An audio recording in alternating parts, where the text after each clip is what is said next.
Good morning to you all. See, under valence bond theory, we have discussed about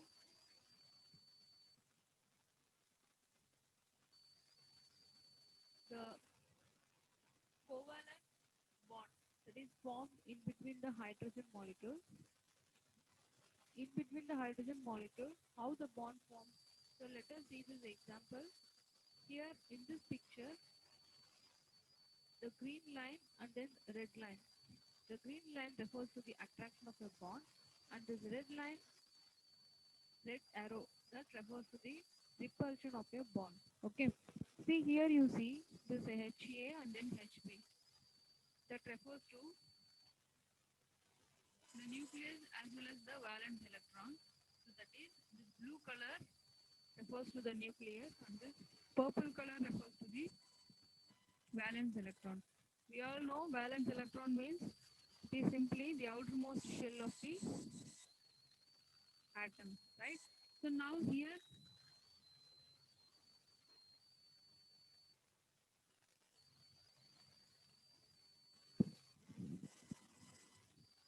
the nucleus of the HA and the valence electron of HB. Okay, that leads to the attraction. Now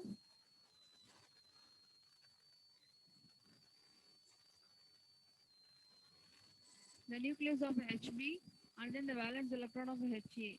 This leads to formation of the covalent bond, and that is simply the attractive force, takes place by the attractive force. Whereas if we move on to the red color arrow, that refers to the repulsion of a bond. Okay. Then comes,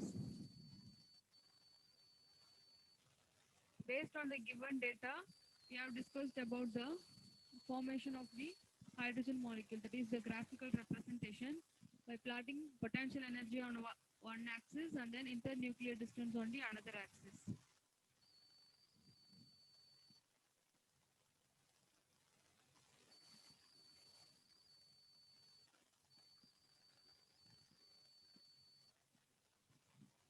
So that we have discussed about, from that we find out the hydrogen bond length is about,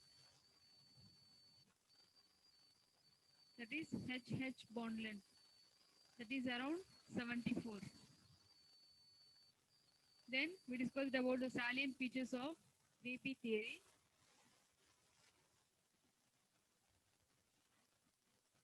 So totally four cases are there, that is 4 points.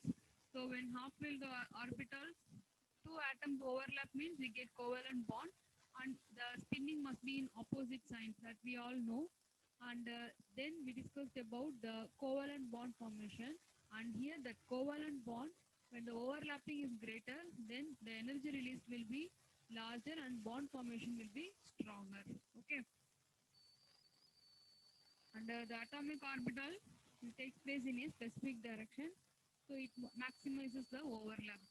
Then we discussed about sigma and pi bond. Sigma bond refers to the single bond and pi bond refers to the double bond. See here the sigma bond is simply takes place by the SS overlapping, that is s orbital that overlap, so that we are getting a single bond.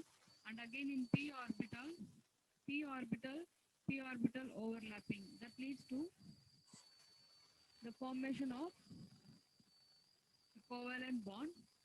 Then if we take the H and F molecule, okay, that is hydrogen and fluorine, one has the s orbital and another has the p orbital. So this is sp overlapping, that leads to the formation of a covalent bond. Okay, that is sigma covalent bond, right? The same we have discussed under the oxygen molecule also. This oxygen,